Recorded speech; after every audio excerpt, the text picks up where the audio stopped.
একটা মেয়েকে শ্বশুর বাড়িতে যতটা কাজ করতে হয় বাবার বাড়িতে গিয়ে কিন্তু ততটা কাজের কিছুই করতে হয় না। ততটা কাজ বলছি কেন, কিছু কাজই করতে হয় না। সারাদিন শুধু খাও দাও আর ঘুম।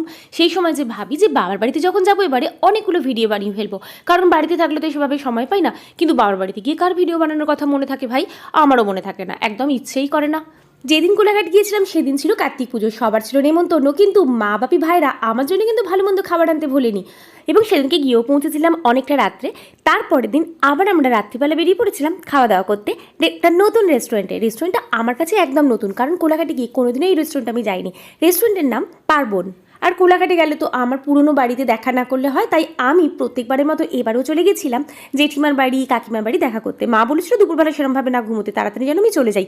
কিন্তু ওই দুপুরবেলা যেই ঘুমিয়ে পড়েছি, ঘুম থেকে উঠতে উঠতে হয়ে গেল সন্ধে। আর এখন তো রাতটা বড্ড বেশি ছোট হয়ে গেছে, তাই তারপর আমি জেঠিমার বাড়ি দেখা করে কাকিমার বাড়ি দেখা করে গল্প করতে করতে অনেকটা রাত হয়ে গেছিলো। তারপর গেছিলাম রেস্টুরেন্টে।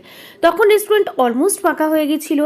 একটা সিক্রেট তোমাদের সঙ্গে শেয়ার করি, আমি যখনই কোথাও না কোথাও খেতে যাই না কেন, আমার একটু বিরিয়ানি না হলে চলে না। তাই নিজে যদি কখনো বিরিয়ানি নাও নি, কাউকে না কাউকে দিয়ে একটা বিরিয়ানি নেওয়া করাই, আর তার থেকে কিছুটা অংশে আমি ভাগ বসিয়ে নিই। আমার বাপিও তাই বিরিয়ানি খেতে খুব ভালোবাসে, আমারই মতো না, আমি বাপির মতো। যদিও বাপি বিরিয়ানি নিত, তবুও তার আগে থেকে বাপির সঙ্গে আমি কথা বলে নিয়েছিলাম বাপি যেন বিরিয়ানি নেয়, কিন্তু গিয়ে শুনলাম বিরিয়ানি শেষ। শুনে তো আমার মনটা বড্ড বেশি খারাপ হয়ে গেল, কিন্তু ভগবান আছে বন্ধু। হঠাৎ করে শুনলাম যে না, একটা বিরিয়ানি কোনো রকমে হয়ে যাবে, তাই বাপি নিয়ে নিল বিরিয়ানি।